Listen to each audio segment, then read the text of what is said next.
Headlines के प्रायोजक है अभिलाषी यूनिवर्सिटी, जो संवारे आपके बच्चों का भविष्य।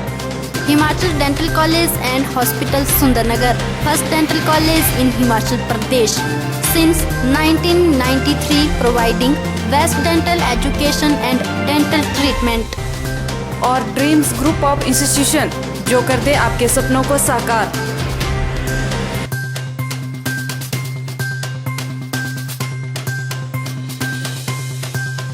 आईआईटी मंडी प्रदेश का गर्व उत्थान के लिए सरकार करेगी हर संभव सहयोग, बोले सीएम जयराम ठाकुर।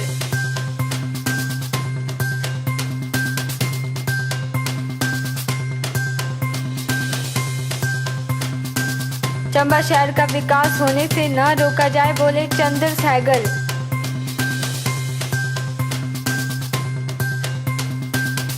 आम आदमी पार्टी ने अपना कुनबा बढ़ाना किया शुरू, सुंदरनगर विधानसभा क्षेत्र में चमन लाल शर्मा को अध्यक्ष और बतौर प्रभारी किया नियुक्त।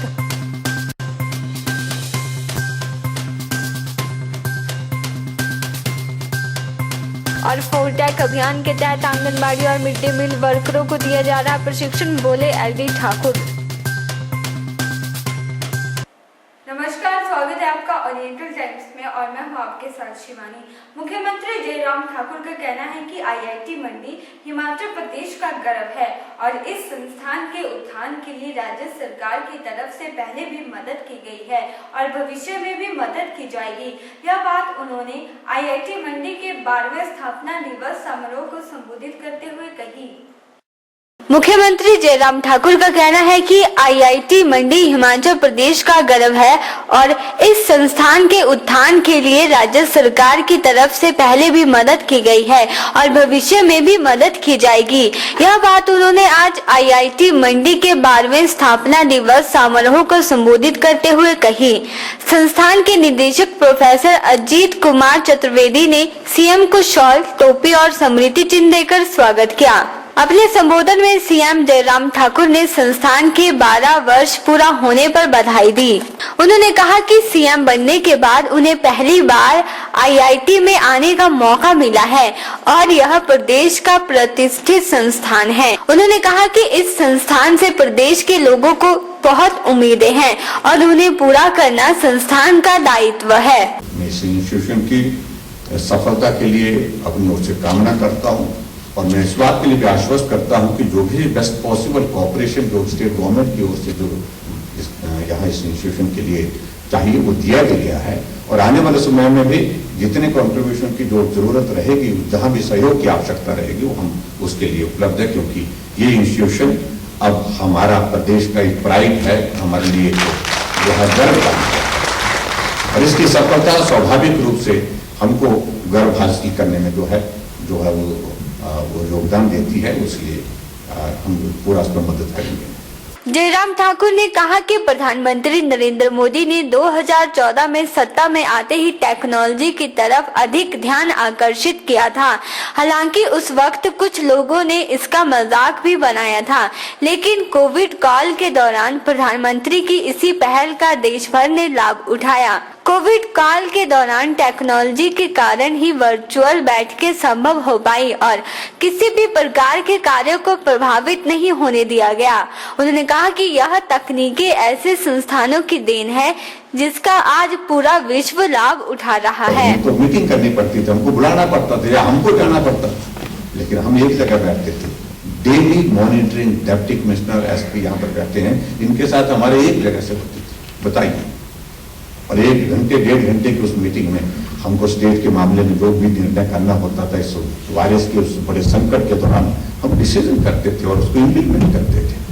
ये टेक्नोलॉजी है, सारी दुनिया उस सारी इस टेक्नोलॉजी के माध्यम से, यानी कि 2014 में आदरणीय प्रधानमंत्री नरेंद्र मोदी जी ने जो टेक्नोलॉजी पर फोकस होकर के काम करने की बात कही, उसका इम्पैक्ट मतलब उसका आप देखिए कि अब इस कोविड के दौरान उसका कितना वो यूजफुल हुआ वो सारा, जिस पर लोग हंसते थे, लोग मजाक करते थे। ये आज की तारीख में ये आवश्यकता है। ये टेक्नोलॉजी, ये रिसर्च, ये तभी पॉसिबल है, तभी संभव है जब इस प्रकार के इंस्टीट्यूशन जो है, जैसे आईआईटी या हमारा यहाँ मंडी का है, तो जहाँ ये इंस्टीट्यूशन जो है इसको अपना सहयोग दे करके जो सोसाइटी को अपना एजुकेट करके एक माहौल बना करके एक सारी चीज को लेकर के आगे बढ़ते हैं। जयराम ठाकुर ने आईआईटी मंडी द्वारा किए जा रहे कार्यों की सराहना की। उन्होंने कहा कि आज इस संस्थान में 2000 के करीब स्टूडेंट और फैकल्टी रह रही है और इससे समूचे क्षेत्र का विकास हुआ है। उन्होंने कहा कि आईआईटी मंडी के साथ कनेक्टिविटी को बढ़ाने के लिए सरकार पूरी तरह से प्रयासरत है। मंडी में ग्रीनफील्ड एयरपोर्ट बनाया जा रहा है, जिसके बाद आईआईटी मंडी तक पहुंचना और भी आसान हो जाएगा। उन्होंने संस्थान में चल रहे 100 करोड़ से अधिक के रिसर्च कार्यों पर संतोष जताया और इसके लिए प्रबंधन को भी अब तक इस इंस्टीट्यूट में जो है लगभग जो हम देख रहे हैं कि 100 करोड़ से अधिक की जो है जो हमारी रिसर्च के जो प्रोजेक्ट्स जो है उनका जो है उसकी जो है उनको यहाँ पर करने का उसके लिए मैं मानता हूँ कि बहुत बड़ी उपलब्धि है। उसके लिए मैं बहुत बहुत बधाई देता हूँ। इसके बाद उन्होंने पूरे संस्थान का दौरा भी किया और यहाँ की सुविधाओं का जायजा भी लिया। इस मौके पर उनके साथ सांसद रामस्वरूप शर्मा और विधायक जौहर ठाकुर सहित अन्य गणमान्य लोग भी मौजूद रहे। इसके बाद सीएम ने मेडिकल कॉलेज निरचौक में आधुनिक सुविधाओं वाली सीटी स्कैन मशीन का लोकार्पण भी किया। ओरिएंटल टाइम्स के इसके बाद उन्होंने पूरे संस्थान का दौरा भी किया और यहाँ की सुविधाओं का जायजा भी लिया। इस मौके पर उनके साथ सांसद रामस्वरूप शर्मा और विधायक जौहर ठाकुर सहित अन्य गणमान्य लोग भी मौजूद रहे। इसके बाद सीएम ने मेडिकल कॉलेज निरचौक में आधुनिक सुविधाओं वाली सीटी स्कैन मशीन का लोकार्पण भी किया। ओरिएंटल टाइम्स के लिए आदर्श यादव की रिपोर्ट। आम आदमी पार्टी ने हिमाचल प्रदेश के विभिन्न जिलों में अपना कुनबा बनाना शुरू कर दिया है। 2022 विधानसभा चुनावों को नजदीक आते मद्देनजर देखते हुए आम आदमी पार्टी ने हिमाचल प्रदेश के विभिन्न विधानसभा क्षेत्रों में पदाधिकारियों की नए सिरे से तालपोशी कर दी है।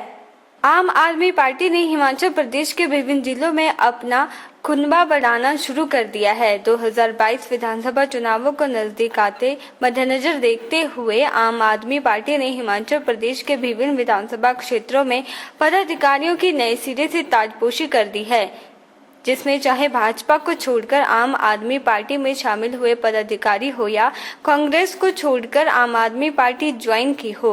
इसी कड़ी के तहत मुख्यमंत्री जयराम ठाकुर के गृह जिला की बात करें तो यहां से कांग्रेस पार्टी के वरिष्ठ नेता चमन लाल शर्मा ने कांग्रेस पार्टी को छोड़कर आम आदमी पार्टी ज्वाइन की है और दिल्ली के मुख्यमंत्री अरविंद केजरीवाल ने हिमाचल के प्रभारी रत्नेश गुप्ता के दिशा निर्देशों के तहत सुंदरनगर विधानसभा क्षेत्र में चमन लाल शर्मा को अध्यक्ष और बतौर प्रभारी नियुक्ति प्रदान की है। इस नियुक्ति के लिए चमन लाल शर्मा ने आम आदमी पार्टी के शीर्ष नेतृत्व और हिमाचल प्रदेश के तमाम वरिष्ठ पदाधिकारी और कार्यकर्ताओं सहित अन्य गणमान्य पदाधिकारियों और कार्यकर्ताओं का आभार प्रकट किया है और आशा जाहिर की है कि जो विश्वास शीर्ष नेतृत्व में उनके ऊपर जताया है और उनको जो पद देकर ताजपोशी की है उसके ऊपर खरा उतरने की पूरी कोशिश करेंगे और आम आदमी पार्टी को मजबूत करने के लिए सुंदरनगर विधानसभा क्षेत्र सहित जिला मंडी और समूचे हिमाचल प्रदेश में एकजुट होकर कार्य किया जाएगा और आम आदमी पार्टी की मजबूती के लिए एकजुट होकर आगे काम करेंगे और दिल्ली मॉडल की तर्ज पर हिमाचल प्रदेश में उस मॉडल को लाने के लिए आम जनता को दिल्ली सरकार की योजनाओं के बारे में जागरूक किया जाएगा। इस अवसर पर कई गणमान्य व्यक्ति मौजूद रहे। मैं चमन लाल शर्मा सुंदरनगर विधानसभा क्षेत्र प्रभारी व अध्यक्ष होने के नाते मैं अरविंद केजरीवाल जी का दिल्ली के मुख्यमंत्री अरविंद केजरीवाल जी का व रत्नेश गुप्ता हिमाचल प्रदेश प्रभारी व सह प्रभारी सचिन राय जी का व हिमाचल प्रदेश के प्रदेशाध्यक्ष केसरी जी का और बाकी हमारे सभी यूथ विंग व महिला विंग सभी पदाधिकारियों का मैं दिल की गहराइयों से धन्यवाद करना चाहूँगा कि जो हाईकमान ने मुझे सुंदरनगर विधानसभा क्षेत्र में जो जिम्मेदारी मुझे दी है, मैं उसको ईमानदारी से निभाऊंगा। ओरिएंटल टाइम्स के लिए सुंदरनगर से जपना चौहान की रिपोर्ट। दर्जनों बीमारियों को दूर करने वाला एवोकाडो फल अब हमीरपुर में भी मिल सकेगा।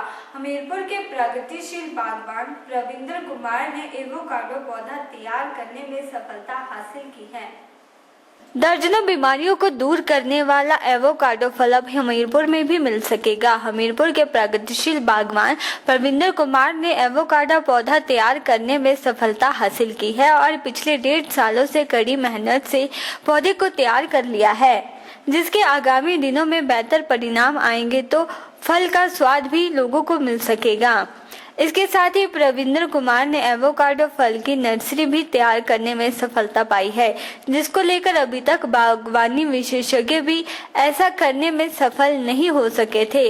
रविंद्र कुमार ने अपने निवास स्थान लाहडली में ही घर के पास ही नर्सरी का काम किया है। रविंद्र कुमार को काफी समय से बागवानी और कृषि में नए नए प्रयोग करने का शौक है। इसी के चलते इस बार रविंद्र ने एवोकाडो पौधा लगाने की सोची और इसमें भी सफलता पाई है।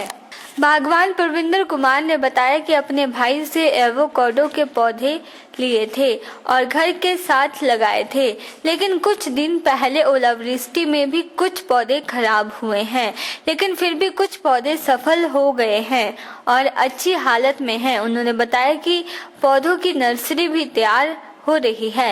एवोकाडो का पौधा जो है ना सर, वो उसका जो फल है वो काफ़ी बीमारियों को ठीक करता है। तो उसका जो मतलब सीड था वो हमारे गांव के राजकुमार जो वो इलेक्ट्रिसिटी में लगे हैं, तो उन्होंने मेरे को प्रोवाइड करवाया था। तो उन्होंने मेरे को बताया था कि ये फल जो है वो काफ़ी बीमारियों को उठाता है।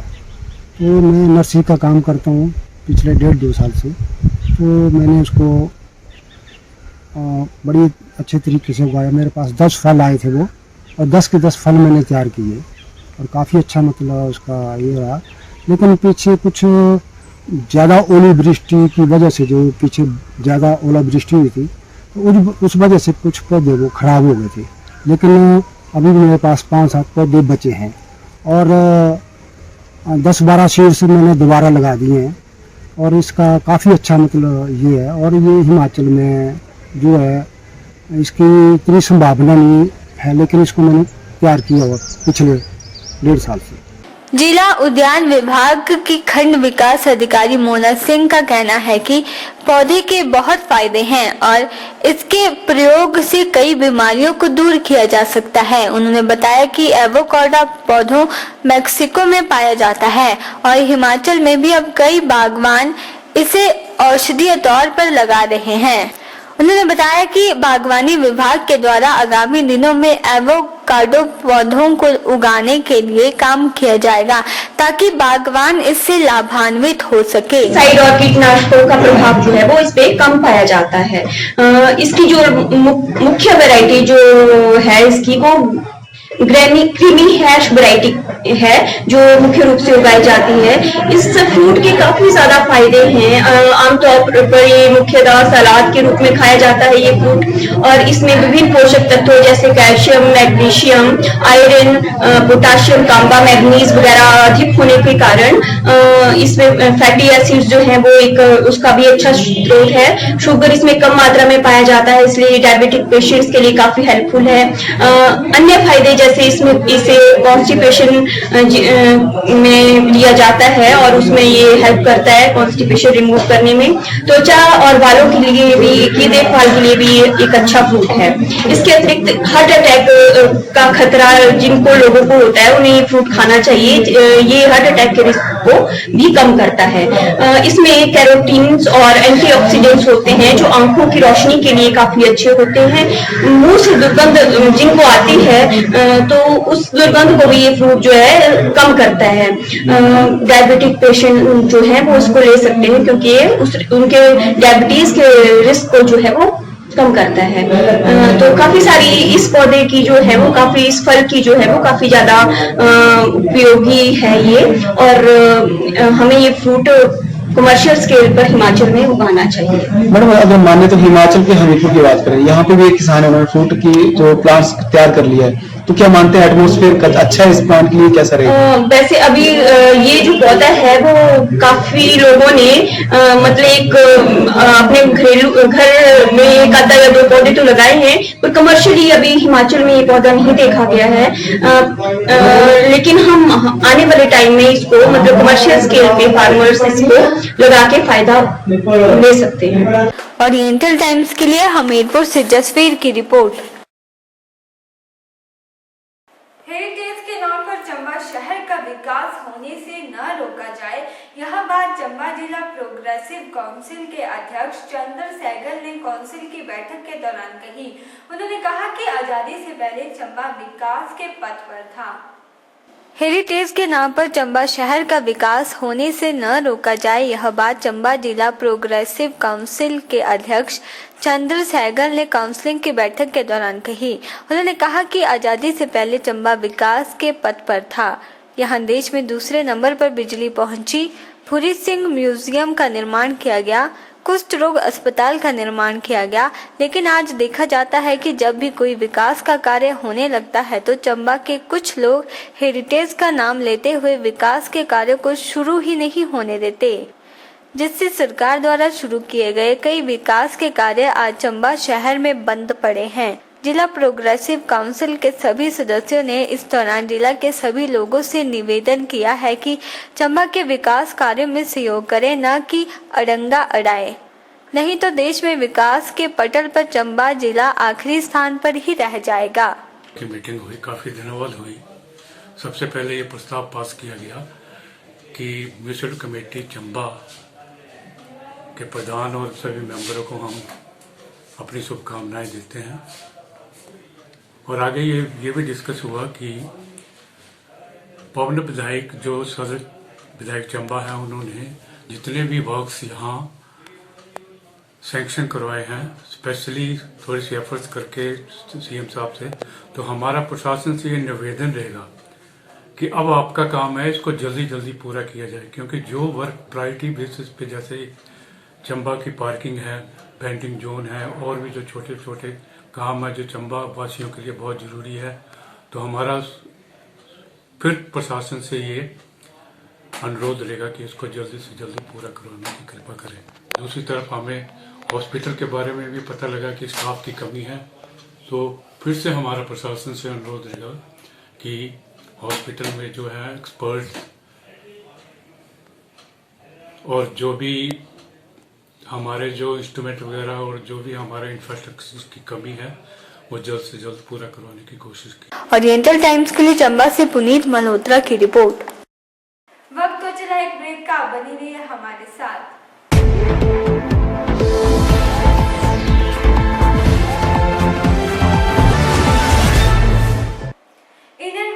क्लब सोलन का अर्धवार्षिक कार्यक्रम आयोजित किया गया। इस कार्यक्रम में 308 क्लब की चेयरमैन कांता कपूर बतौर मुख्य अतिथि शामिल हुई। कार्यक्रम की अध्यक्षता इनर व्हील क्लब सोलन की अध्यक्ष प्रियंका अग्रवाल ने की। इनर व्हील क्लब सोलन का अर्धवार्षिक कार्यक्रम आयोजित किया गया। इस कार्यक्रम में 308 क्लब की चेयरमैन कांता कपूर बतौर मुख्य अतिथि शामिल हुई। कार्यक्रम की अध्यक्षता इनर व्हील क्लब सोलन की अध्यक्ष प्रियंका अग्रवाल ने की। इस मौके पर क्लब द्वारा आयोजित विभिन्न गतिविधियों के बारे में विस्तृत जानकारी उपलब्ध करवाई गई। वहीं इस मौके पर क्लब के सदस्यों द्वारा गरीब और जरूरतमंदों को आर्थिक सहायता भी वितरित की गई। प्रियंका अग्रवाल ने क्लब की उपलब्धियों के बारे में भी चेयरमैन को अवगत करवाया। इस मौके पर प्रियंका अग्रवाल ने बताया कि क्लब गरीब और जरूरतमंदों के लिए कार्य कर रहा है। जो लक्ष्य उन्हें क्लब के पदाधिकारियों द्वारा दिए गए हैं, उन्होंने न केवल उन्हें प्राप्त किया बल्कि लक्ष्य के अलावा भी समाज के उत्थान के लिए बढ़ चढ़कर कार्य किए हैं, जिसे देखकर उन्हें क्लब के अध्यक्ष पद की फिर जिम्मेदारी दी गई। उन्होंने कहा कि जहां वह एक और पर्यावरण को बचाने के लिए कार्य कर रहे हैं, वहीं जो छात्र पढ़ाई में बेहतर हो और आर्थिक तंगी के कारण पढ़ नहीं पा रहे हैं, ऐसे विद्यार्थियों की भी प्राथमिकता के आधार पर मदद उनके द्वारा की जा रही है। इसके अलावा भी असहाय और जरूरतमंदों की भी मदद क्लब द्वारा की जा रही है, जिसमें वह अग्रणी भूमिका निभा रही है। उन्होंने कहा कि उनका एकमात्र लक्ष्य समाज के लोगों की मदद करना है। मैं इनरव्हील क्लब सोलन की प्रधान। आज हमारे यहाँ पर डीसी विजिट हुआ है। जो भी हम अपने यहाँ पर सोशल वर्क करते हैं, जितना भी करते हैं, जो हमें गोल्स मिलते हैं अपने डिस्ट्रिक्ट से, आज हमने उन 6 महीनों का ब्यौरा अपने डिस्ट्रिक्ट चेयरमैन को दिया है। जो भी हम अपने सोलन शहर के लिए जितने भी काम किए, जितना भी हमने कार्य किया है, वो हमारे 6 महीनों का आज रिपोर्ट हमारी आज डिस्ट्रिक्ट चेयरमैन लेती हैं। इसी तरह से हम आगे चलकर भी सोशल वर्क करते रहेंगे अपने शहर में, और जहाँ तक हो सके, जिन लोगों तक हो सके, हम अपनी मदद को पहुँचाएंगे। और मैं भी आशा रखती हूँ और आशा करती हूँ कि जिनको भी कभी भी कहीं पर भी हमारी ज़रूरत हो तो वो प्लीज़ प्लीज़ प्लीज़ हमसे आके मिले, ताकि हम अपनी सोशल सर्विस उन लोगों तक पहुँचा सकें। ओरिएंटल टाइम्स के लिए सोलन से ब्यूरो रिपोर्ट। खाद्य सुरक्षा विभाग द्वारा फूडटेक अभियान जिला में चलाया जा रहा है, जिसमें जहां एक और खाद्य कारोबारियों के लिए जागरूकता अभियान चलाया जा रहा है, वहीं प्रशिक्षण भी दिए जा रहे हैं और उन्हें बताया जा रहा है कि उनके द्वारा ग्राहकों के प्रति क्या दायित्व होना चाहिए। खाद्य सुरक्षा विभाग द्वारा फूडटेक अभियान जिला में चलाया जा रहा है, जिसमें जहां एक और खाद्य कारोबारियों के लिए जागरूकता अभियान चलाया जा रहा है, वहीं प्रशिक्षण भी दिए जा रहे हैं। उन्हें बताया जा रहा है कि उनके ग्राहकों के प्रति क्या दायित्व है और उन्हें किस तरह का भोजन या खाद्य सामग्री अपने ग्राहकों को उपलब्ध करवानी है। खाद्य सामग्री परोसते समय उन्हें क्या सावधानियां रखनी है, यह भी जानकारियां विभिन्न प्रशिक्षण शिविरों में कारोबारियों और कर्मचारियों को दी जा रही है। यह जानकारी खाद्य सुरक्षा आयुक्त LD ठाकुर ने मीडिया को दी। उन्होंने बताया कि फूडटेक अभियान के तहत 120 आंगनवाड़ी कार्यकर्ताओं को प्रशिक्षण दिया जा चुका है। वहीं मिड डे मील वर्कर जैसे कुक और हेल्पर हैं, उन्हें भी प्रशिक्षण दिया जा रहा है। करीबन 200 कर्मचारियों को यह प्रशिक्षण ऑनलाइन दिया जाएगा, ताकि वह जब भी बच्चों को खाना परोसे तो वह स्वच्छ और स्वास्थ्यवर्धक हो। बच्चों के स्वास्थ्य पर इसका विपरीत असर न पड़े। भोजन बनाते और परोसते समय उन्हें क्या सावधानियां रखनी हैं, इस बारे में विस्तृत जानकारी उपलब्ध करवाई जा रही है। जो फास्टैग की ट्रेनिंग है, फास्टैग की ट्रेनिंग में हमने आंगनवाड़ी वर्कर्स के बैच वाइज ट्रेनिंग कर दी, तो उसमें 120 आंगनवाड़ी वर्करों को ट्रेन कर दिया है। साथ ही मिड डे मील वर्कर जो कुक और हेल्पर हैं, उनकी ट्रेनिंग कल और परसों, तो 200 कुक और हेल्पर की ऑनलाइन ट्रेनिंग 2 दिनों में हो जाएगी। साथ ही हमने भोग सर्टिफिकेशन के लिए डेरा बाबा जवाहर सिंह जी हरिपुर में जो गुरुद्वारा है, वहाँ के वर्कर को फास्टैग में ट्रेन कर दिया, उनका रजिस्ट्रेशन करवा दिया और उस गुरुद्वारे का प्री ऑडिट भी कर लिया। अब उसमें जो गैप्स थे वो उनको बता दिए और नेक्स्ट वीक तक वो गैप पूरे होके हम उसका फाइनल ऑडिट करवा के वो गुरुद्वारा भी भोग सर्टिफाइड हो जाएगा। ओरिएंटल टाइम्स के लिए सोलन से ब्यूरो रिपोर्ट। वक्त तो चला एक और ब्रेक का, बने रहिए हमारे साथ।